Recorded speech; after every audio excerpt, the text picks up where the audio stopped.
Hello viewers, Hasan বায়োলজির পক্ষ থেকে তোমাদের সকলকে স্বাগত। আজকে আমাদের আলোচ্য বিষয় কোষীয় শোষণের ধাপ এবং কোষীয় ঘটনাস্থল। এটি নবম শ্রেণীর তৃতীয় অধ্যায় জৈবনিক প্রক্রিয়ার একটি অংশ। কোষীয় শোষণের ধাপ। কোষীয় শোষণটা কি সেটা এর আগের দিন আমরা পড়েছিলাম। কোষীয় শোষণ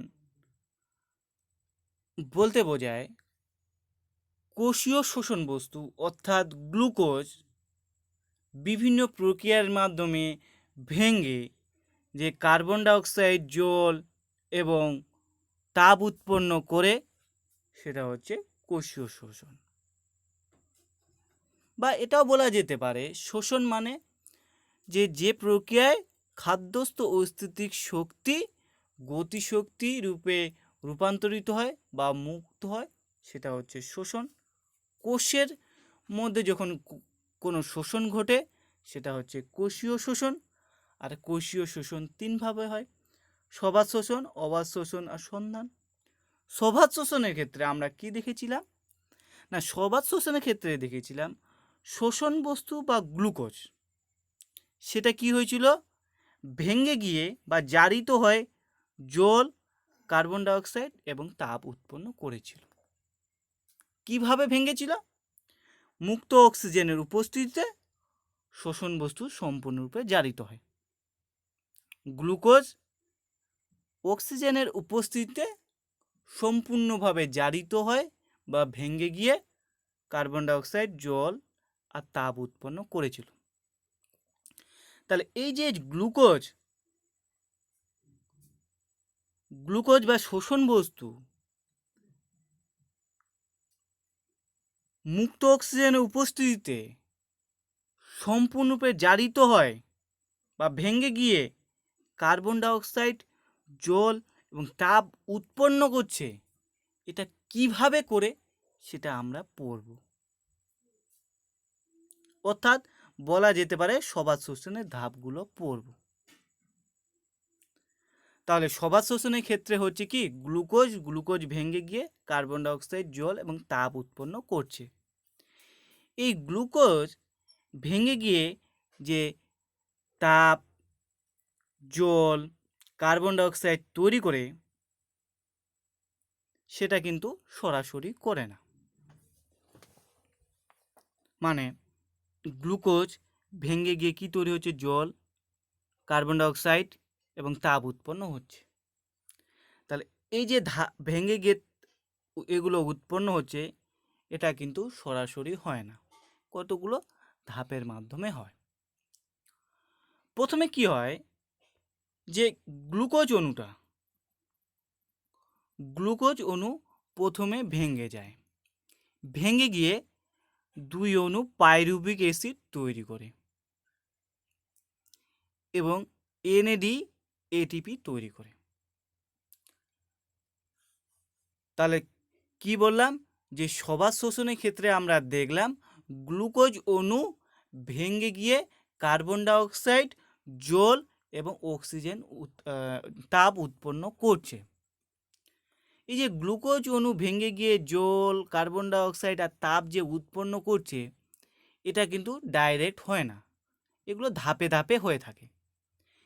এই ধাপটাকে আমরা মোটামুটি দুটো ভাগে ভাগ করে নিলাম। প্রথম ধাপে দেখলাম যে গ্লুকোজ অণু সেটা ভেঙে গিয়ে পাইরুভিক অ্যাসিড তৈরি করছে। দ্বিতীয় ধাপে কি হচ্ছে, এই পাইরুভিক অ্যাসিড আবার ভেঙে যাচ্ছে, ভেঙে গিয়ে কার্বন ডাইঅক্সাইড, জল, শক্তি উৎপন্ন করছে। তাহলে সবাত শোষণে আমরা দেখেছিলাম গ্লুকোজ থেকে ডাইরেক্ট এটা উৎপন্ন হয়, এখান থেকে সরাসরি হতো। কিন্তু এখন আমরা কি করছি, সেই সবাত শোষণটাকে একটু ভেঙে পড়ছি। কোষীয় শোষণের ধাপ মানে কি, সবাত শোষণের যে বিক্রিয়াগুলো ঘটেছিল বা যে বিক্রিয়াটি ঘটেছিল সেটা আমরা একটু ভেঙে পড়ব।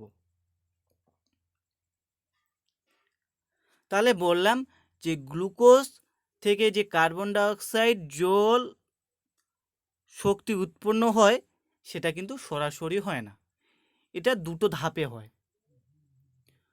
আমি মোটামুটি দুটো ধাপের কথা বললাম। প্রথম ধাপে কি হয়, গ্লুকোজ ভেঙে 2 অণু পাইরুভিক অ্যাসিড উৎপন্ন হয়। দ্বিতীয় ধাপে কি হয়, আবার সেই পাইরুভিক অ্যাসিডটা ভেঙে কার্বন ডাইঅক্সাইড, জল এবং শক্তি উৎপন্ন হয়। প্রথম ধাপ, গ্লুকোজ ভেঙে পাইরুভিক অ্যাসিড, এনএডি, এটিপি তৈরি হচ্ছে। এই ধাপটাকে বলা হয় গ্লাইকোলাইসিস। 1 নাম্বার ধাপটাকে বলা হয় গ্লাইকোলাইসিস। তা গ্লাইকোলাইসিস জিনিসটা বুঝতে পারলাম, যে বলতে পারবো সবাত শোষণের যে ধাপে গ্লুকোজ ভেঙে পাইরুভিক অ্যাসিড উৎপন্ন হয়, পাশাপাশি এনএডিপি, এইচ এবং এটিপি উৎপন্ন হয়। দ্বিতীয় ধাপটা, এই যে দ্বিতীয় ধাপ, যেই ধাপে 2 অণু পাইরুভিক অ্যাসিড থেকে কার্বন ডাইঅক্সাইড, জল এবং শক্তি উৎপন্ন হয়, এই দ্বিতীয় ধাপটিকে বলা হয় ক্রেবস চক্র। দ্বিতীয় ধাপটিকে বলা হয় ক্রেবস চক্র। তাহলে আমরা কি দেখলাম, যে গ্লুকোজ ভেঙে প্রথমে পাইরুভিক অ্যাসিড তৈরি হচ্ছে, এই ধাপটাকে আমরা গ্লাইকোলাইসিস বলছি। দ্বিতীয় পর্যায়ে আবার সেই পাইরুভিক অ্যাসিড ভেঙে কার্বন ডাইঅক্সাইড, জল এবং শক্তি উৎপন্ন হচ্ছে, এই ধাপটাকে আমরা ক্রেবস চক্র বলছি। এবার প্রথমে আমরা একটু গ্লাইকোলাইসিসটা নিয়ে পড়ব। প্রথম ধাপ গ্লাইকোলাইসিস। যে এই যে গ্লাইকোলাইসিস, এটাকে যদি আমি শব্দটা একটু ভালো করে লক্ষ্য করি, কি হয়, গ্লাইকোলাইসিস, এটাকে যদি আমরা একটু বিচ্ছেদ করি, গ্লাইকো বা গ্লুকোজ প্লাস লাইসিস বলতে পারি। গ্লাইকোলাইসিস শব্দটাকে আমি ভাঙলাম, ভেঙে বললাম glucose plus lysis. Glucose lysis, lysis মানে হচ্ছে ভেঙে যাওয়া, অর্থাৎ গ্লাইকোলাইসিস মানে হচ্ছে গ্লুকোজ ভেঙে যাওয়া। গ্লুকোজ ভেঙে গেছে এখানে। তাহলে সহজভাবে মনে রাখবো কি, গ্লাইকোলাইসিস যদি বলা হয় মানে বুঝে নেব যে ওখানে গ্লুকোজ ভেঙে গেছে। গ্লাইকোলাইসিস, লাইসিস মানে হচ্ছে বিশ্লেষণ, গ্লাইকো মানে হচ্ছে গ্লুকোজ, তা গ্লুকোজের বিশ্লেষণ ঘটে।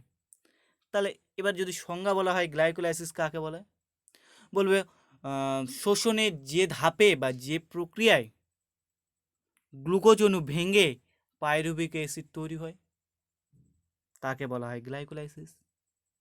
সহজভাবে এক কথায়, গ্লুকোজ ভেঙে যাওয়া পাইরুভিক অ্যাসিড, গ্লাইকোলাইসিস। গ্লুকোজ ভেঙে যাওয়া গ্লাইকোলাইসিস। এবার গ্লুকোজ ভেঙে গিয়ে কি তৈরি হবে, পাইরুভিক অ্যাসিড তৈরি হবে এবং এনএডিপি, এটিপি তৈরি হবে। এই গ্লাইকোলাইসিস প্রক্রিয়াটি কোথায় ঘটে, না কোষের সাইটোপ্লাজমে ঘটে। কোষের সাইটোপ্লাজমে ঘটে। গ্লাইকোলাইসিস প্রক্রিয়াটিতে কি হয় সেটা আমি এখন দেখব।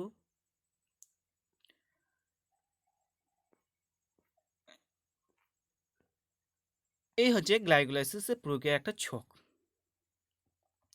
গ্লাইকোলাইসিস পদ্ধতি, এই গ্লাইকোলাইসিস পদ্ধতিতে আর একটা নাম আছে, ইএমপি বলা হয়। ইএমপি পথ বলা হয়। কেন না, গ্লাইকোলাইসিস পদ্ধতিটা প্রথম বিজ্ঞানী অ্যাম্বোডেন, মেয়ারহফ এবং পার্নেস, 3 জন বিজ্ঞানী প্রথম পর্যবেক্ষণ করেন। অ্যাম্বোডন, মেয়ারহফ, পার্নেস, এই 3 জনের নাম অনুসারে গ্লাইকোলাইসিস প্রক্রিয়াটিকে বলা হয় ইএমপি পথ। অ্যাম্বোডনের ই, মেয়ারহফের এম আর পার্নেসের পি, তাহলে 3টা মিলে কি হলো, ইএমপি পথ। তাহলে গ্লাইকোলাইসিসের আর একটা নাম হচ্ছে ইএমপি পথ। গ্লাইকোলাইসিসের সংজ্ঞা কি, বলবো যে কোষীয় শোষণের যে ধাপে গ্লুকোজ অণু ভেঙে পাইরুভিক অ্যাসিড তৈরি হয় এবং পাশাপাশি এনএডিপিএইচ প্লাস এটিপি উৎপন্ন হয়, তাকে বলা হয় গ্লাইকোলাইসিস। এই যে গ্লুকোজ ভেঙে 2 অণু পাইরুভিক অ্যাসিড এবং এনএডিপিএইচ প্লাস এটিপি তৈরি হচ্ছে, এটারও আবার অনেকগুলো ধাপ রয়েছে। গ্লুকোজ ভেঙে 2 অণু যে পাইরুভিক অ্যাসিড, এনএডিপিএইচ, এটিপি যে উৎপন্ন হয়, এগুলো অনেকগুলো ধাপের মাধ্যমে হয়। অর্থাৎ এই গ্লাইকোলাইসিস প্রক্রিয়াটা আমরা এখন ডিটেলসে একটু পড়ব। গ্লুকোজ থেকে যে পাইরুভিক অ্যাসিড 2 অণু পাইরুভিক অ্যাসিড উৎপন্ন হচ্ছে, এটাও কিন্তু সরাসরি হয় না, এটাও অনেকগুলো ধাপের মাধ্যমে হয় এবং সেই ধাপগুলো আমরা পড়ব। প্রথমে কী হয়, কোষের মধ্যে এই গ্লাইকোলাইসিস প্রক্রিয়াটি কোথায় ঘটে? কোষের মধ্যে, অর্থাৎ গ্লুকোজ কোষের সাইটোপ্লাজমে থাকে।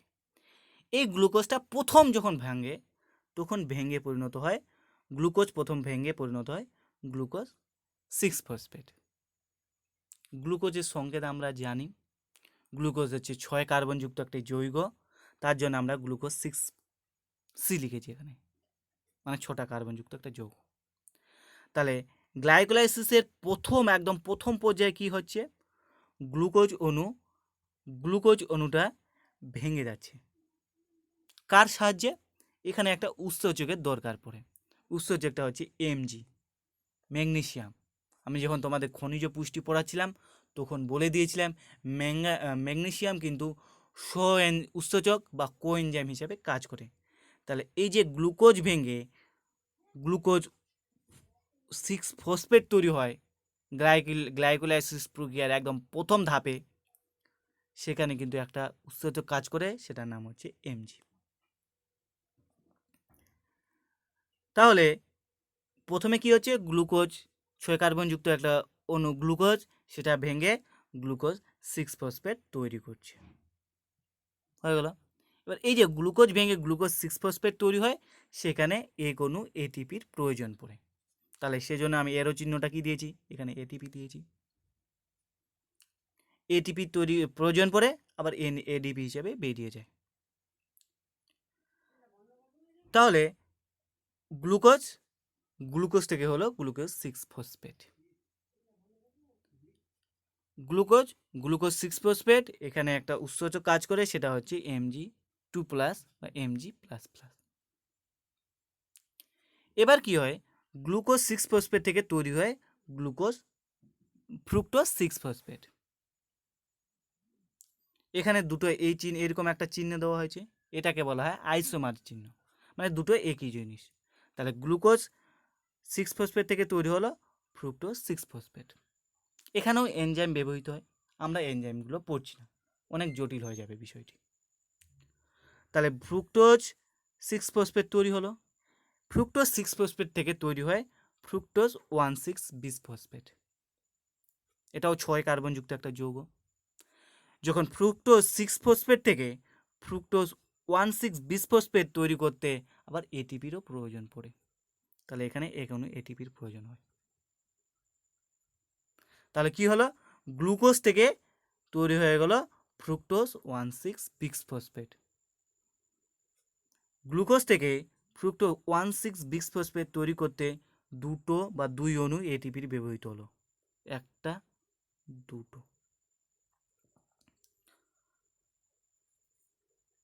তাহলে গ্লুকোজ থেকে আমরা তৈরি করলাম ফ্রুক্টোজ 1,6-বিসফসফেট, এটা তৈরি করতে আমার দুই অণু এটিপির প্রয়োজন পড়ল। এরপরে কি হয়, এই ফ্রুক্টোজ 1,6-বিসফসফেট যেটা 6 কার্বনযুক্ত একটা যৌগ, এই কার্বনযুক্ত যৌগটা আবার ভেঙে যায়, দুটো ভাগে ভেঙে যায়, 3 কার্বনযুক্ত দুটো যৌগ তৈরি করে। একটা হচ্ছে 3-ফসফোগ্লিসাইলডিহাইড আর একটা 20-হাইড্রোক্সি এসিটোন ফসফেট। ফ্রুক্টোজ 6-ফসফেট, ফ্রুক্টোজ 1,6-বিসফসফেট কি হলো, দুই ভাবে বিভক্ত হয়ে গেল, 3 কার্বনযুক্ত দুটো যৌগ তৈরি করলো। একটা হচ্ছে 3-ফসফোগ্লিসাইলডিহাইড আর একটা হচ্ছে 20-হাইড্রোক্সি এসিটোন ফসফেট। এবার কি হয়, এই 3-ফসফোগ্লিসাইলডিহাইড থেকে সেটা আবার ভেঙে যায়, ভেঙে গিয়ে কি তৈরি করে, 1,3-বিসফসফোগ্লিসারিক অ্যাসিড। 3-ফসফোগ্লিসাইলডিহাইড থেকে তৈরি হয় 1,3-বিসফসফোগ্লিসারিক অ্যাসিড। এটা যখন তৈরি হয়, তৈরি করতে পিআই দরকার পড়ে, পিআই মানে অজৈব ফসফেট, অর্থাৎ দেখো এখানে একটা ফসফেটের প্রয়োজন পড়েছে, পিআই যেটা, যার সংকেত হচ্ছে H3PO4। 3-ফসফোগ্লিসাইলডিহাইড থেকে 1,3-বিসফসফোগ্লিসারিক অ্যাসিড তৈরি করতে এক অণু পিআই প্রয়োজন পড়ে, অর্থাৎ অজৈব ফসফেট প্রয়োজন পড়ে। পাশাপাশি এনএডিপিরও প্রয়োজন পড়ে। এনএডিপি বা এনএডি বলতে পারি বা এনএডিপিও বলতে পারি। এনএডিপি মানে হচ্ছে এখানে ফসফেট যুক্ত হয়েছে। এবার 1,3-বিসফসফোগ্লিসারিক অ্যাসিড থেকে তৈরি হয় 3-ফসফোগ্লিসারিক অ্যাসিড। এই 1,3-বিসফসফোগ্লিসারিক অ্যাসিড থেকে যখন 3-ফসফোগ্লিসারিক অ্যাসিড তৈরি হয় তখন এটিপি উৎপন্ন হয়। তাহলে গ্লাইকোলাইসিস প্রক্রিয়ার এই প্রথম ধাপ বা এই ধাপে প্রথম এটিপি উৎপন্ন হয়। কোন ধাপে? যখন 1,3-বিসফসফোগ্লিসারিক অ্যাসিড থেকে 3-ফসফোগ্লিসারিক অ্যাসিড উৎপন্ন হয় তখন এক অণু এটিপি তৈরি হয়। এরপরে কি হয়? 3-ফসফোগ্লিসারিক অ্যাসিড থেকে তৈরি হয় 2-ফসফোগ্লিসারিক অ্যাসিড। কিভাবে তৈরি হচ্ছে সেগুলো কিন্তু আমরা বলছি না। এখানেও কিন্তু প্রত্যেকটারে আবার এই যে এখান থেকে এটাতে আসছে, এখানেও কিন্তু অনেকগুলো বিক্রিয়া আছে। বিক্রিয়াগুলো আমরা যাচ্ছি না, এখানে অনেক উৎসেচক আছে। আমরা কি জানছি যে 3-ফসফোগ্লিসারিক অ্যাসিড থেকে 2-ফসফোগ্লিসারিক অ্যাসিড উৎপন্ন হয়। এখানেও এনজাইম কাজে লাগে, আমরা এনজাইমটা বলছি না। এবার 2-ফসফোগ্লিসারিক অ্যাসিড থেকে তৈরি হয় 2-ফসফোএনল পাইরুভিক অ্যাসিড। 2-ফসফোগ্লিসারিক অ্যাসিড থেকে তৈরি হচ্ছে 2-ফসফোএনল পাইরুভিক অ্যাসিড। এই সময় কি হয়? এক অণু জল বেরিয়ে যায়। এক অণু জল বেরিয়ে যায়। এবার কোশ্চিন আসতে পারে যে গ্লাইকোলাইসিস প্রক্রিয়ার কোন পর্যায়ে এক অণু জল বেরিয়ে যায়? তোমাকে এটা মুখস্থ করে রাখতে হবে। 2-ফসফোগ্লিসারিক অ্যাসিড থেকে 2-ফসফোএনল পাইরুভিক অ্যাসিড উৎপন্ন হওয়ার সময় এক অণু জল বেরিয়ে যায়। এরপরে 2-ফসফোএনল পাইরুভিক অ্যাসিড থেকে তৈরি হয় পাইরুভিক অ্যাসিড। এই 2-ফসফোএনল পাইরুভিক অ্যাসিড থেকে পাইরুভিক অ্যাসিড তৈরি হওয়ার সময় আবার এক অণু এটিপি তৈরি হয়। তাহলে আমরা কি দেখলাম? দেখলাম যে গ্লুকোজ অণু, এই যে গ্লুকোজ নিয়েছিলাম, সেই গ্লুকোজ অণুটা বিভিন্ন ধাপে ধাপে ভেঙে ভেঙে পাইরুভিক অ্যাসিড তৈরি করছে। কতগুলো ধাপ আছে এখানে দেখলাম। প্রথমে গ্লুকোজ ভেঙে গ্লুকোজ 6-ফসফেট তৈরি করছে, তারপরে ফ্রুক্টোজ 6-ফসফেট তৈরি হচ্ছে, তারপর ফ্রুক্টোজ 1,6-বিসফসফেট তৈরি হচ্ছে, আবার ফ্রুক্টোজ 1,6-বিসফসফেট দুটো ভাগে ভাগ হয়ে যাচ্ছে, 3-ফসফোগ্লিসারেলডিহাইড আর একটা হচ্ছে বিস হাইড্রোক্সি অ্যাসিটন ফসফেট বা 3-ফসফোগ্লিসারেলডিহাইড আবার ভেঙে যায় 1,3-বিসফসফোগ্লিসারিক অ্যাসিড তৈরি করছে। 1,3-বিসফসফোগ্লিসারিক অ্যাসিড থেকে 3-ফসফোগ্লিসারিক অ্যাসিড তৈরি হচ্ছে। 3-ফসফো থেকে 2-ফসফোগ্লিসারিক অ্যাসিড তৈরি হচ্ছে। 2-ফসফো থেকে 2-ফসফোএনল পাইরুভিক অ্যাসিড তৈরি হচ্ছে এবং লাস্ট পর্যায়ে পাইরুভিক অ্যাসিড তৈরি হচ্ছে। তাহলে গ্লুকোজ থেকে পাইরুভিক অ্যাসিড যে তৈরি হচ্ছে এটাও কিন্তু অনেকগুলো ধাপে ঘটে থাকে। এবার তোমাদের কি করতে হবে? এই ধাপগুলো মুখস্থ করতে হবে। প্রত্যেকটা ধাপ মুখস্থ করতে হবে এবং ধাপের কোন জায়গায় এটিপি ব্যবহৃত হচ্ছে, কোন জায়গায় এটিপি উৎপন্ন হচ্ছে এই জিনিসটা মনে রাখতে হবে। কোন ধাপে অক্সিজেন জল বেরিয়ে যাচ্ছে, কোন ধাপে NADH+ তৈরি হচ্ছে সেগুলো মনে রাখতে হবে। তার মানে ছবিতে যেমন দেওয়া আছে এটা পুরোটাকে D2 মুখস্থ করতে হবে। এখানে ছবিতে এনজাইম দেওয়া নেই, তোমাদের এনজাইমের কথাও বলছি না, এনজাইমের মুখস্থ করার কথা বলছি না। এনজাইম মুখস্থ করলে এটা জটিল হয়ে যাবে আরও, তোমাদের এনজাইম দরকার নেই। এবার আমরা যখন পড়েছিলাম তখন দেখেছিলাম কি যে গ্লুকোজ থেকে 2 অণু পাইরুভিক অ্যাসিড উৎপন্ন হয়। এখানে দেখলাম গ্লুকোজ থেকে 2 অণু পাইরুভিক অ্যাসিড উৎপন্ন হয়, কিন্তু এখানে আমরা কি পেয়েছি? এখন পর্যন্ত এক অণু পাইরুভিক অ্যাসিড পেয়েছি।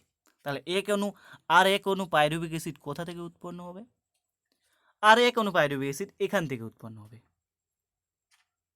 এই বিস হাইড্রোক্সি অ্যাসিটন ফসফেট থেকে। বিস হাইড্রোক্সি অ্যাসিটন ফসফেট যার আর এক নাম হচ্ছে ঢ্যাপ, DHAP ঢ্যাপ বা ডিহাইড্রোক্সি অ্যাসিটন ফসফেট। ডিহাইড্রোক্সি অ্যাসিটন ফসফেট, অনেক বইতে দেখবে ডিহাইড্রোক্সি অ্যাসিটন ফসফেট বা ঢেব লেখা আছে।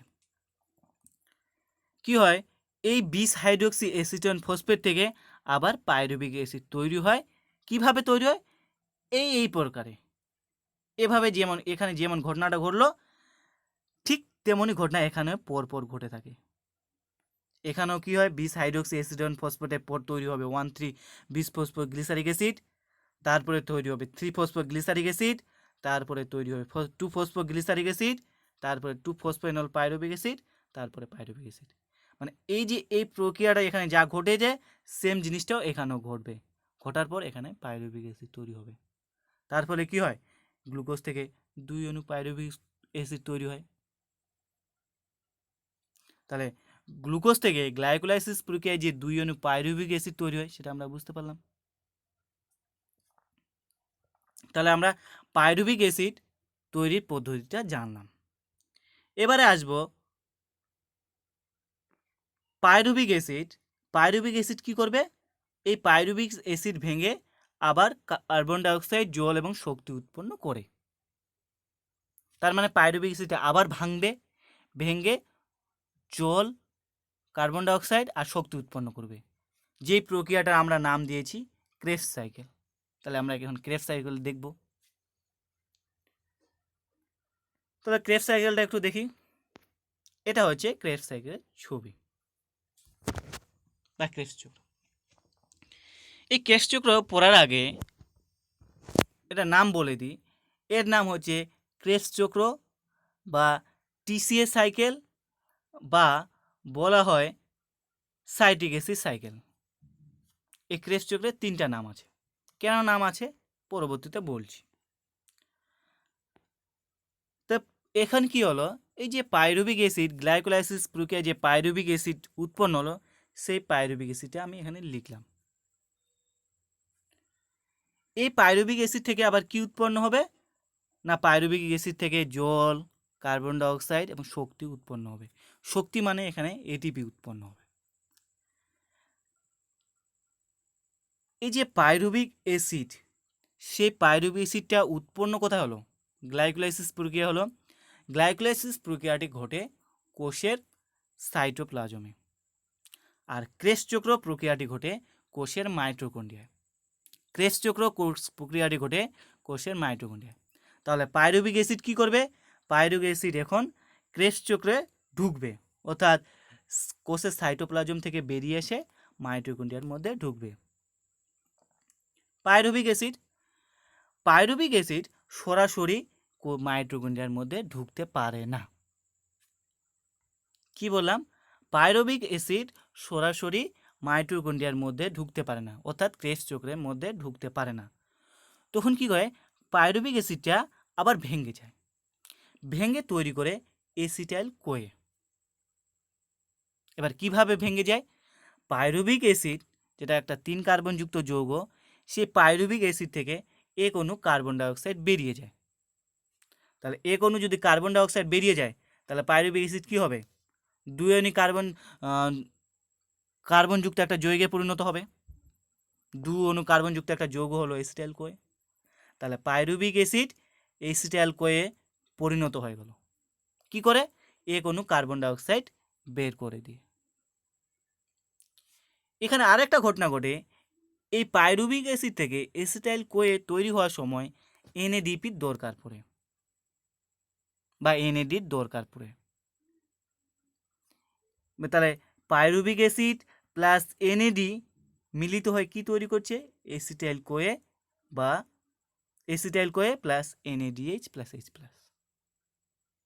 একটু বুঝতে অসুবিধা হচ্ছে, এরকম করে আমরা কোনোদিন বিক্রিয়াগুলো পড়িনি। তাহলে আমি একটু সহজ করে দেখাই। ধরো জিনিসটা এরকম, পাইরুভিক অ্যাসিড তার সাথে এনএডি যুক্ত হয়েছে, এনএডি প্লাস বা এনএডিএইচ প্লাস, অনেক বইতে এনএডিএইচ লেখা আছে, তাহলে আমি এনএডি ধরছি। পাইরুভিক অ্যাসিড প্লাস এনএডি যুক্ত হয়েছে, যুক্ত হয়ে কী তৈরি করেছে? Acetyl CoA plus NADH plus H plus, এটা উৎপন্ন করেছে। এবার এই পাইরুভিক অ্যাসিড এনএডি যুক্ত হয়ে যখন এসিটাইল কোয়ে এনএডিএস তৈরি করলো, করার সময় এক অণু কার্বন ডাইঅক্সাইড বেরিয়ে যায়, বেরিয়ে গেছে হেরোজিন। এরকম করে সাধারণত আমরা বিক্রিয়াগুলো দেখে থাকি। এবার ক্রেস চক্রে কী হয়, অনেকগুলো বিক্রিয়া আছে, প্রত্যেকটা বিক্রিয়া যদি এরকম এরকম করে আমরা দেখে থাকি তাহলে কি অনেকগুলো হবে, যেটা আরও জটিল হয়ে যাবে। সেজন্য আমরা কি করেছি, ওটাকে আমরা চক্রাকারে করে দিয়েছি সুবিধার্থে। তাহলে এই জিনিসটাই যে পাইরুভিক অ্যাসিড প্লাস এনএডি যুক্ত হয়ে তৈরি হলো acetyl CoA plus NADH plus H plus, আর কি বের হয়ে গেল, কার্বন ডাইঅক্সাইড বেরিয়ে গেল। এই জিনিসটা আমরা কি করলাম, এখানে চক্রের মধ্যে লিখে দিলাম, যাতে লিখতেও সুবিধা হয় এবং সহজ হয়। তাহলে পাইরুভিক অ্যাসিড থেকে তৈরি হলো এসিটাইল কোয়ে। এই এসিটাইল কোয়ে অক্সালো অ্যাসিটিক অ্যাসিড নামক এক ধরনের যৌগ, 4 কার্বনযুক্ত একটি যৌগ অক্সালো অ্যাসিটিক অ্যাসিড, যেটা মাইটোকন্ড্রিয়ার মধ্যেই থাকে। তাহলে এই এসিটাইল কোয়ে অক্সালো অ্যাসিডের সঙ্গে যুক্ত হয় সাইট্রিক অ্যাসিড তৈরি করে। এসিটাইল কোয়ে অক্সালো অ্যাসিডের সঙ্গে যুক্ত হয়ে সাইট্রিক অ্যাসিড উৎপন্ন করে। এই সময় একটা এনজাইম কাজ করে থাকে, এনজাইমটার নাম হচ্ছে সাইট্রেস সিনথেটেজ। আর এই সময় কি হয়, একটা এগোনো জল প্রয়োজন পড়ে। তাহলে এই বিক্রিয়াটা আমি আবার এখানে দেখাচ্ছি। এই দেখেন, দেখো কি হয়েছে, এসিটাইল কোয়ে অক্সালো অ্যাসিডিক যুক্ত হয়েছে। Acetyl CoA plus oxaloacetic acid যুক্ত হয় কি তৈরি করেছে, সাইট্রিক অ্যাসিড তৈরি করেছে। তৈরি করার সময় কি হয়েছিল, কোয়ে কোয়ে যেটা বলে কোয়ে এনজাইমটি বেরিয়ে গেছে।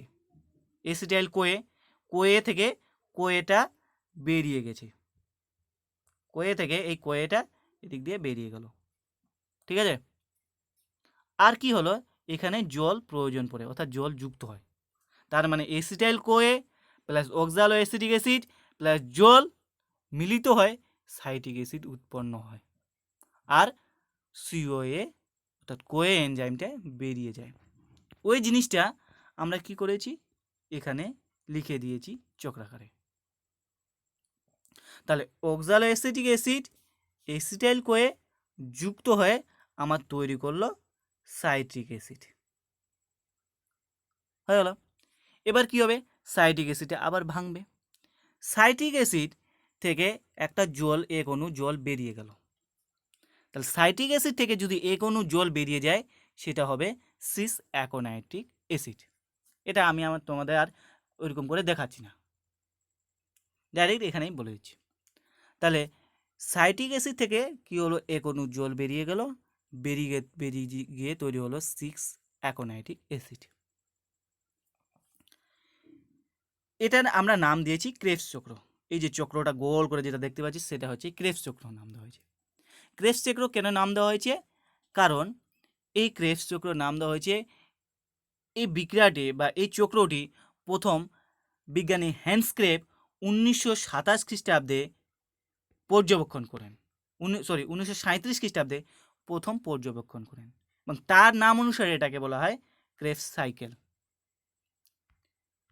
দ্বিতীয়ত, এই যে ক্রেবস চক্রে আমরা কি দেখলাম, প্রথম দশায় কি হচ্ছে, এসিটাইল কোয়ে এবং অক্সালো অ্যাসিটিক অ্যাসিড এই দুটো মিলিত হয় কি তৈরি করলো, সাইট্রিক অ্যাসিড তৈরি করলো। তাহলে ক্রেবস চক্রের প্রথম পর্যায় বা প্রথম ধাপে অক্সালো অ্যাসিটিক অ্যাসিড এবং এসিটাইল কোয়ে দুটো মিলিত হয় একটা যৌগ তৈরি করলো, যে যৌগটা হচ্ছে সাইট্রিক অ্যাসিড। তাহলে ক্রেবস চক্রের প্রথম যে যৌগটি উৎপন্ন হয় সেটা হচ্ছে সাইট্রিক অ্যাসিড হয়। সাইট্রিক অ্যাসিড উৎপন্ন হয় ক্রেবস চক্রের আর একটা নাম হচ্ছে সাইট্রিক অ্যাসিড সাইকেল। তাহলে ক্রেবস চক্রকে সাইট্রিক অ্যাসিড সাইকেল বলা হয় কেন, কারণ ক্রেবস চক্রে প্রথম যে যৌগটি উৎপন্ন হয় সেটা হচ্ছে সাইট্রিক অ্যাসিড। যেহেতু প্রথম যৌগ সাইট্রিক অ্যাসিড উৎপন্ন হয়, তার জন্য ক্রেবস চক্রকে আর একটা নাম দেওয়া হয়েছে সাইট্রিক অ্যাসিড চক্র। এবং ক্রেবস চক্রের আরেকটা নাম রয়েছে, যেটা হচ্ছে TCA সাইকেল। টিসিএস সাইকেল কেন বলা হয়?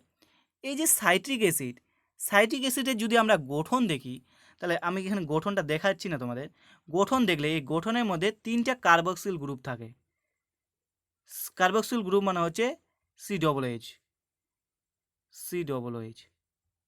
তাহলে সাইট্রিক অ্যাসিডের যদি আমরা গঠনটা দেখি, মানে রাসায়নিকভাবে যদি গঠনটা দেখি, তাহলে গঠনে 3টা কার্বক্সিল গ্রুপ পাবো। এরকম 3টা কার্বক্সিল গ্রুপ থাকবে, COOH। 3টা কার্বক্সিল গ্রুপ থাকে বলে এই ক্রেবস চক্রের আরেকটা নাম হচ্ছে টিসিএস সাইকেল বা ট্রাই কার্বক্সিলিক অ্যাসিড সাইকেল। তাহলে ক্রেবস চক্রে এতগুলো নাম কেন বলে দিলাম। ক্রেবস চক্র নামটি হয়েছে বিজ্ঞানী হ্যান্স ক্রেবস এই চক্রটি প্রথম লক্ষ্য করেছিলেন বলে তার নাম অনুসারে ক্রেবস চক্র বলা হয়েছে। দ্বিতীয়ত, ক্রেবস চক্রে প্রথম উৎপন্ন যৌগটি সাইট্রিক অ্যাসিড হয়, ক্রেবস চক্রের আরেকটা নাম সাইট্রিক অ্যাসিড সাইকেল।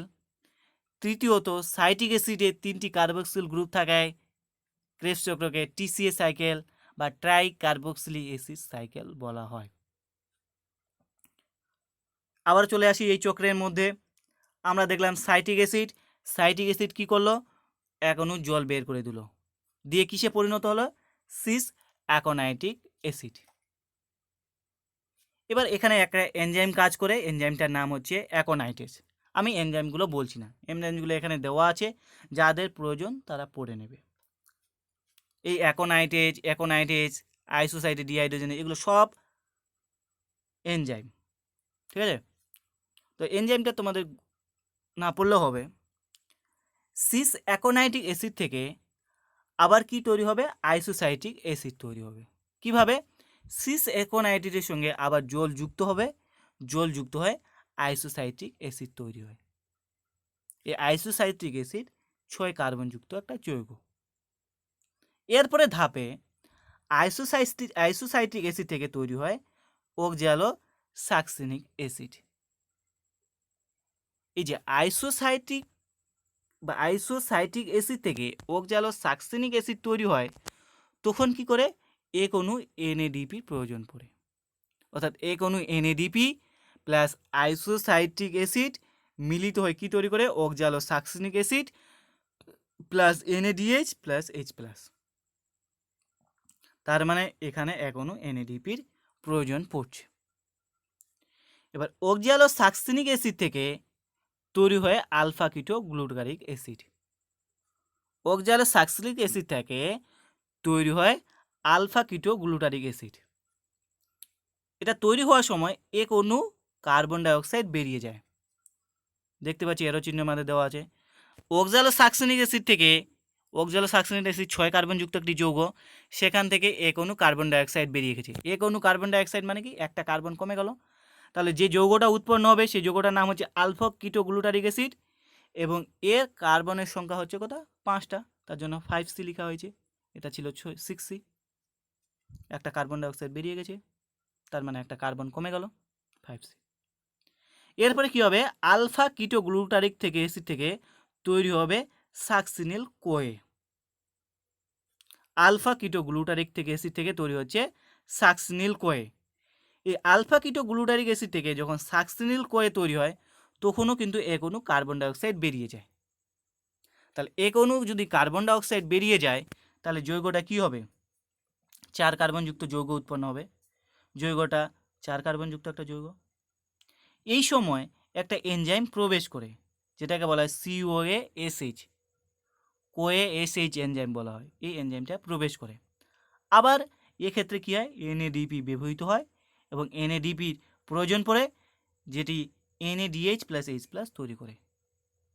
তাহলে যদি ভালো করে বলতে হয় তাহলে কি বলবো? Alpha keto glutaric acid plus NAD equals to তৈরি করছে succinyl CoA plus NADH H+, আর একটা কার্বন ডাইঅক্সাইড বেরিয়ে যাচ্ছে, আর COAS যুক্ত হচ্ছে। তাহলে আলফা কিটোর গ্লুটারিক অ্যাসিড থেকে তৈরি হলো সাকসিনিল কোয়ে। এরপরে কি তৈরি হয়? সাকসিনিল কোয়ে থেকে তৈরি হয় succinic acid. সাকসিনিল Koi succinic acid দুটোই 4 কার্বনযুক্ত একটি যৌগ। এটা যখন তৈরি হয় তখন এক অণু জল প্রবেশ করে, অর্থাৎ এখানে এক অণু জল প্রয়োজন পড়ে। সাকসিনিল কোয়ে থেকে সাকসিনিক অ্যাসিড তৈরি হওয়ার সময় এক অণু জলের প্রয়োজন পড়ে। পাশাপাশি এখানে কি হয়, COA-SH এই যে কোয়ে এনজাইমটি সেটা বেরিয়ে যায়, যেটা প্রবেশ করেছিল কখন, আলফা কুটোগ্লিটারিক অ্যাসিড থেকে সাকসিনিল কোয়ে পরিণত হওয়ার সময় এইটা প্রবেশ করেছিল। সেই কোয়ে এনজাইমটি সাকসিনিল কোয়ে থেকে সাকসিনিক অ্যাসিড তৈরি হওয়ার সময় বেরিয়ে যায়। লাল অ্যারো চিহ্ন দিয়ে দেওয়া আছে তোমাদের। এই যে সাকসিনিল কোয়ে থেকে সাকসিনিক অ্যাসিড তৈরি হওয়ার সময় জিটিপি তৈরি হয়। জিটিপি তৈরি হয় মানে কি, এখানেও এটিপি তৈরি হয়। জিটিপি এক ধরনের শক্তি সমৃদ্ধ একটা যৌগ, এটিপির মতন একটা যৌগ, ঠিক আছে।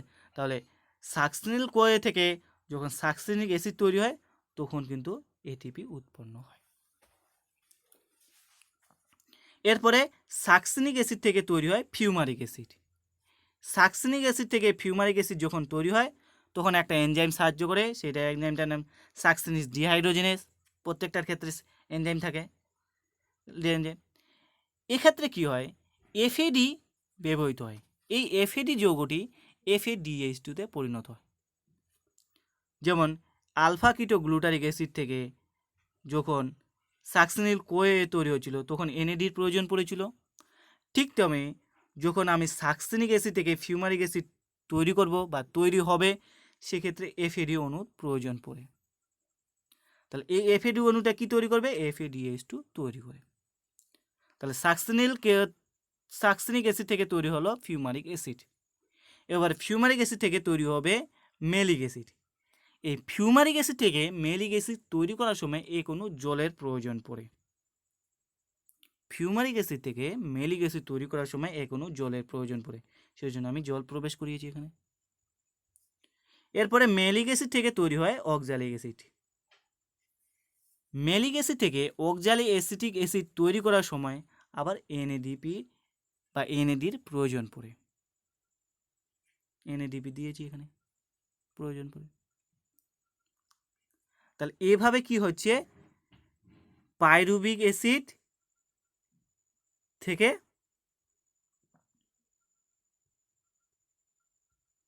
এভাবে পাইরুবিক অ্যাসিড থেকে কি উৎপন্ন হচ্ছে, কার্বন ডাই অক্সাইড উৎপন্ন হচ্ছে, জল উৎপন্ন হচ্ছে, আর শক্তি উৎপন্ন হচ্ছে। আমরা ক্রেবস চক্রে কি পড়েছিলাম, পাইরুবিক অ্যাসিড, 2 অণু পাইরুবিক অ্যাসিড ভেঙে গিয়ে জল, কার্বন ডাই অক্সাইড আর শক্তি উৎপন্ন করবে। জল কোথায় উৎপন্ন করছে, এই যে জল বেরিয়ে যাচ্ছে মানে জল উৎপন্ন করছে। কার্বন ডাই অক্সাইড, এই যে কার্বন ডাই অক্সাইড বেরিয়ে গেছে তার মানে কার্বন ডাই অক্সাইড উৎপন্ন করছে। এবং এই যে ATP উৎপন্ন হচ্ছে, GDP তৈরি হচ্ছে, আবার যে এই যে NADH H+ তৈরি হচ্ছে, এগুলোর মধ্যে শক্তি আছে। তাহলে এইভাবে শক্তি উৎপন্ন হচ্ছে। তাহলে কি দেখলাম, পাইরুবিক অ্যাসিড থেকে কার্বন ডাই অক্সাইড, জল, শক্তি উৎপন্ন হচ্ছে, সেগুলো আমরা দেখলাম। পাশাপাশি এটাও দেখলাম যে পাইরুবিক অ্যাসিড কতগুলো ধাপের মাধ্যমে ভেঙে ভেঙে ভেঙে ভেঙে কিন্তু এই জল, কার্বন ডাই অক্সাইড, শক্তি উৎপন্ন করছে। এই ধাপগুলো আমরা কি করেছি, এখানে চক্রাকারে লিখে দিয়েছি, যেটা আমি তোমাদের ডিটেলস বলে দিয়েছি। তাহলে আমি নিয়েছিলাম, যদি এই চক্রটাকে আমরা আরও একটু বিবেচনা করে দেখি, তাহলে দেখতে পাবো কি, আমি নিয়েছিলাম কি অক্সালো অ্যাসিটিক অ্যাসিড। এই অক্সালো অ্যাসিটিক অ্যাসিড কোথায় ছিল, মাইটোকন্ড্রিয়ার মধ্যে ছিল। অক্সালো অ্যাসিডের সঙ্গে কি যুক্ত হয়েছিল, পাইরুবিক অ্যাসিডের একটা ফর্ম এস্টাইল কোয়ে যুক্ত হয়ে তৈরি হয়েছিল প্রথম সাইট্রিক অ্যাসিড। সাইট্রিক অ্যাসিড থেকে একটা ধাপের মাধ্যমে, বিভিন্ন ধাপের মাধ্যমে আবার তৈরি হয়ে গেল কি অক্সালো অ্যাসিড। মানে কি একটা চক্র তৈরি হলো। তার মানে আমি কাজটা শুরু করেছিলাম অক্সালো অ্যাসিটিক অ্যাসিড নিয়ে, আবার কাজটা যখন শেষ হলো তখন আবার আমি অক্সালো অ্যাসিটিক অ্যাসিডে ফিরে আসলাম। তাহলে কী হলো, এটা একটা চক্রের মাধ্যমে চলে গেল। আর এই চক্রটা পর্যবেক্ষণ করেছিল হ্যান্স ক্রেবস, তার জন্য এটাকে বলা হয় ক্রেবস চক্র।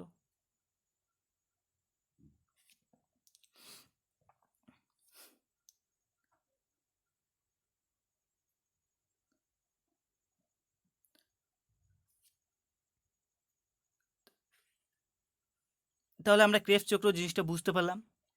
এবার এটা যদি কারো কাছে কঠিন মনে হয়, এই প্রক্রিয়াটা, কারণ এখানে অনেক কিছু ডিটেলস বলানো আছে।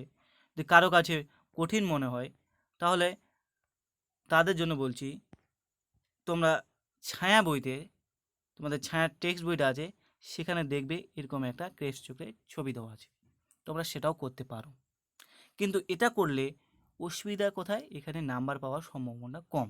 অর্থাৎ যদি 3 থাকে তাহলে সেটা টিচারের উপর ডিপেন্ড করবে, সে আরেও দিতেও পারে, 2ও দিতে পারে। কারণ এই চক্রটিতে কি সম্পূর্ণরূপে কিছু বলা নেই। দেখো এখানে কি আছে, পাইরুভিক অ্যাসিড আছে, পাইরুভিক অ্যাসিড এসিটাইল কোয়ে রূপান্তরিত হয়েছে। রূপান্তর হওয়ার পর এই এসিটাইল কোয়ে আর অক্সালিক অ্যাসিটিক অ্যাসিড দুটো মিলিত হয়েছে, মিলিত হয়ে 6 কার্বনযুক্ত একটি যৌগ সাইট্রিক অ্যাসিড তৈরি করেছে। সাইট্রিক অ্যাসিড থেকে তৈরি হয়েছে সিস অ্যাকোনাইটিক অ্যাসিড, এরপরে তৈরি হয়েছে আইসোসাইট্রিক অ্যাসিড, আইসোসাইট্রিক থেকে হয়েছে অক্সালোসাকসিনিক অ্যাসিড, অক্সালোসাকসিনিক অ্যাসিড থেকে আলফা কিটো গ্লুটারেট অ্যাসিড, আলফা কিটো থেকে সাকসিনিল কোয়ে, সাকসিনিল কোয়ে থেকে সাকসিনেট, সাকসিনেট থেকে ফিউমারেট, ফিউমারেট থেকে মেলেট বা মেলিক অ্যাসিড, মেলেট থেকে আবার অক্সালো অ্যাসিটিক অ্যাসিড হয়েছে। তাহলে এটা হচ্ছে এই চক্রটা সেই সব ছেলেদের জন্য যারা একদম কোনো কিছু পারে না, তাদের জন্য জাস্ট কতগুলো নাম মুখস্থ করে অ্যারো চিহ্ন দিয়ে মনে রাখা। কিন্তু তোমাদের পড়তে হবে এটা। যদিও এখানে জিনিসটা কি হয়, এগুলো ধাপগুলো খালি নামগুলোই কঠিন, একবার যদি বুঝে দাও তাহলে সহজ।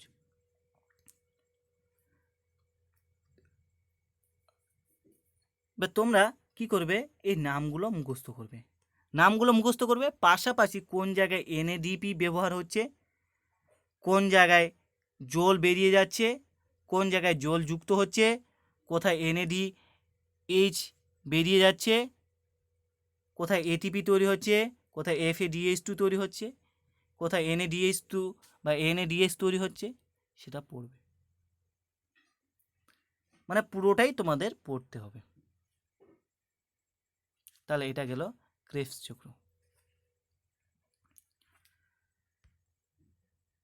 এবার এই ক্রেবস চক্রে একটা জিনিস ঘটে, যেটা ATP উৎপন্ন হয় এই গ্লাইকোলাইসিস প্রক্রিয়ায়, এই যে গ্লাইকোলাইসিস প্রক্রিয়ায়, আর এটা হচ্ছে ক্রেবস চক্র, দুটো প্রক্রিয়া। এই দুটো প্রক্রিয়ায় টোটাল 38 অণু ATP উৎপন্ন হয়। তো এখান থেকে এই গ্লাইকোলাইসিস প্রক্রিয়া আর ক্রেবস চক্র, এখান থেকে কি কোশ্চিন আসে সেটা আগে একটু বলে দিই। এখান থেকে দুটো কোশ্চিন দেয়, ডাইরেক্ট বড় কোশ্চিন থাকে, সেটা হচ্ছে গ্লাইকোলাইসিস পদ্ধতি, অর্থাৎ পদ্ধতির ধাপগুলো বর্ণনা করো, অথবা কোশ্চিন থাকে ক্রেবস চক্রটি লিখো। 5 নম্বরের কোশ্চিন থাকে, তাহলে পুরো ক্রেবস চক্রটা লিখতে হবে। এখানে আর একটা কোশ্চিন থাকে যে গ্লাইকোলাইসিস প্রক্রিয়ায় কত অণু এটিপি তৈরি হয়। আবার কোশ্চিন থাকে ক্রেবস চক্রে কত অণু এটিপি তৈরি হয়। কারণ যেহেতু এটা কোষীয় শোষণ, তার মানে কি এখানে শক্তি উৎপন্ন হবে, তাহলে কত অণু শক্তি উৎপন্ন হয় সেটা পড়ব। প্রথমে দেখে নেব গ্লাইকোলাইসিস। এই গ্লাইকোলাইসিস প্রক্রিয়ায় 8 অণু এটিপি উৎপন্ন হয়, বা বলতে পারে 8 অণু এটিপি লাভ হয়। কিভাবে হয় আমরা দেখব। এই গ্লাইকোলাইসিস প্রক্রিয়াটা আমি যদি এবার শক্তি উৎপন্নকারী দশা হিসেবে ভাগ করি, তাহলে দুটি ভাগে ভাগ করতে পারি। একটা শক্তি ব্যয়কারী দশা, অর্থাৎ গ্লাইকোলাইসিসের এই দশাটি গ্লুকোজ থেকে ফ্রুক্টোজ 1,6-বিসফসফেট তৈরি করতে আমাকে 2 অণু এটিপি ব্যবহার করতে হয়েছিল, বা 2 অণু এটিপির প্রয়োজন পড়ে।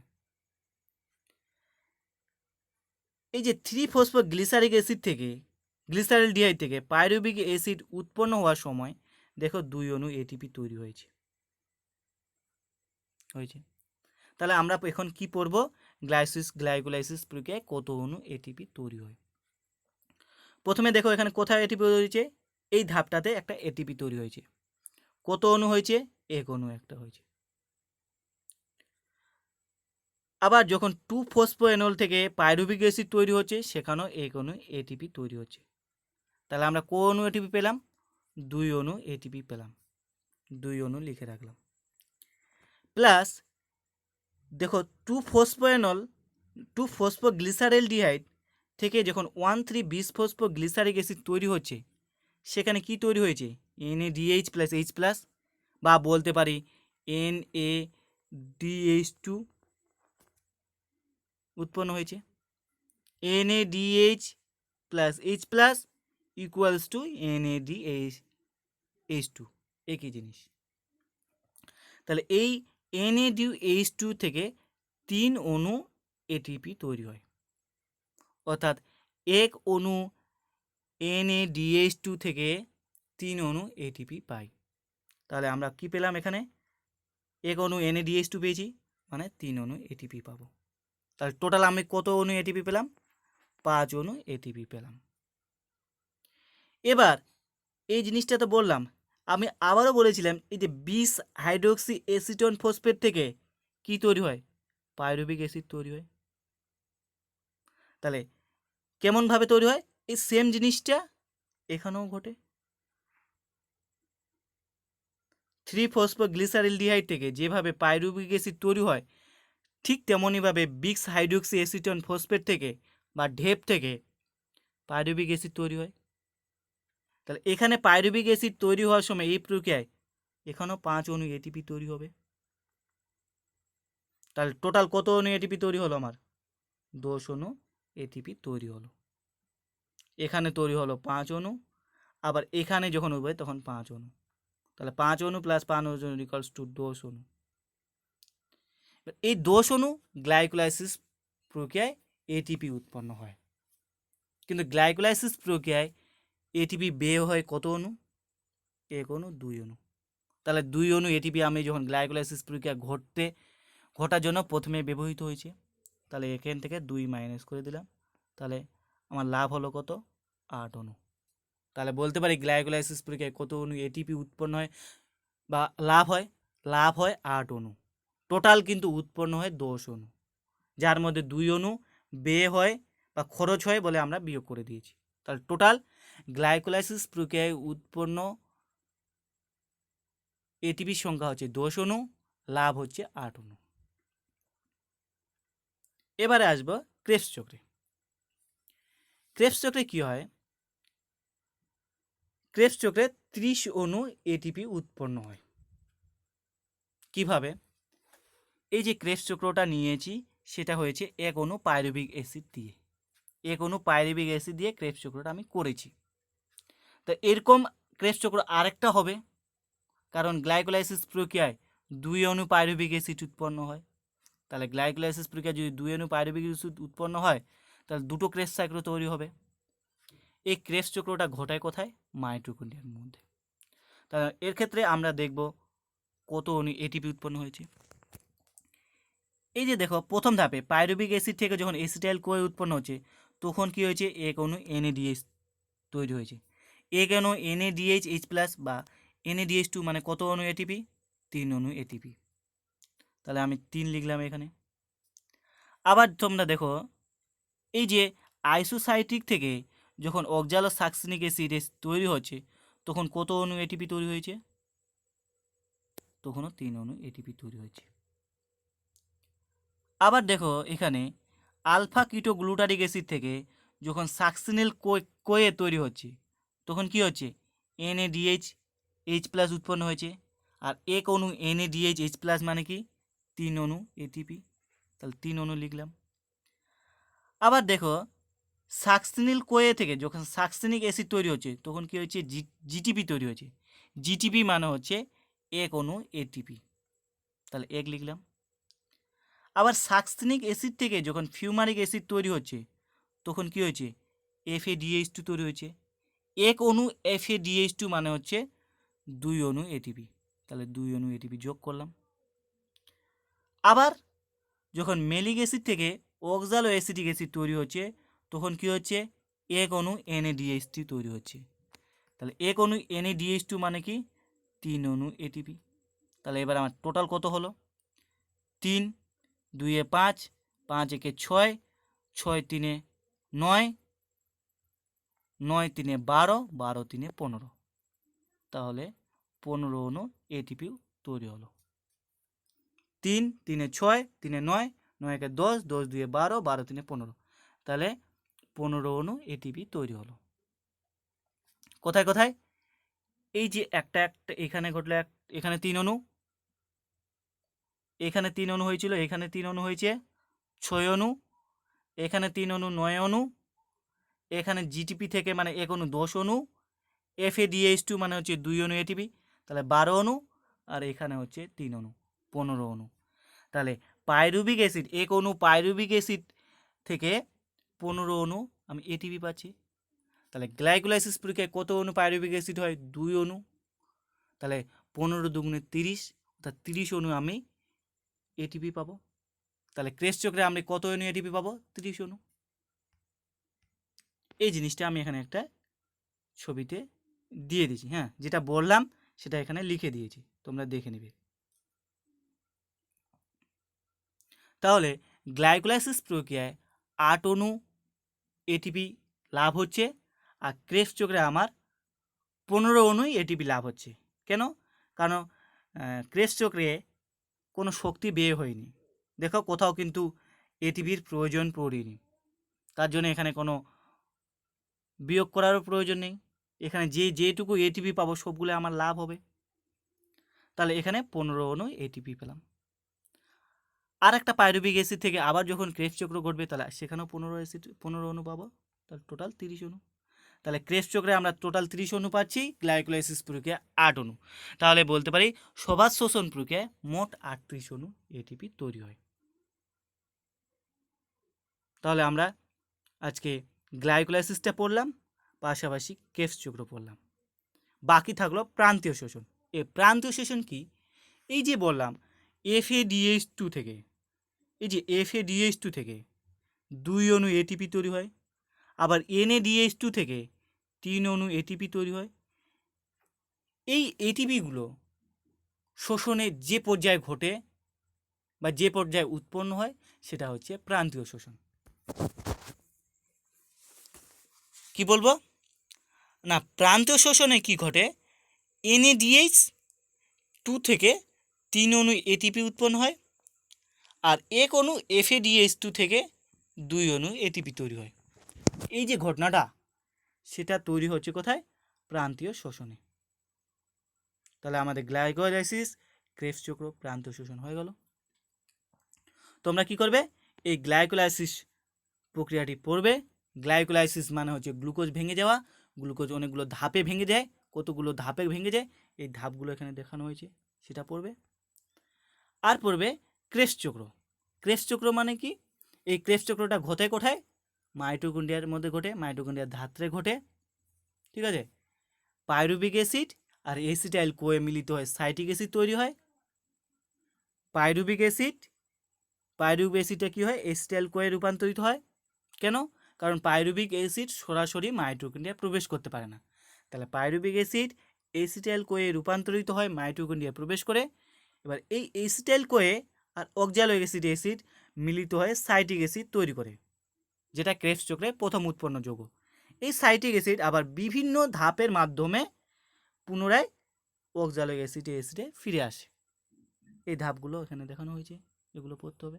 তাহলে এটা হচ্ছে ক্রেবস চক্র। তাহলে তোমরা গ্লাইকোলাইসিস, ক্রেবস চক্রটি পড়বে। কোনো অসুবিধা হলে হোয়াটসঅ্যাপ নাম্বারে মেসেজ করবে, আমি উত্তর দেওয়ার চেষ্টা করব। তাহলে আজকে এই পর্যন্ত, আবারও কথা হবে পরবর্তী ভিডিওতে। ততক্ষণ পর্যন্ত ভালো থাকো।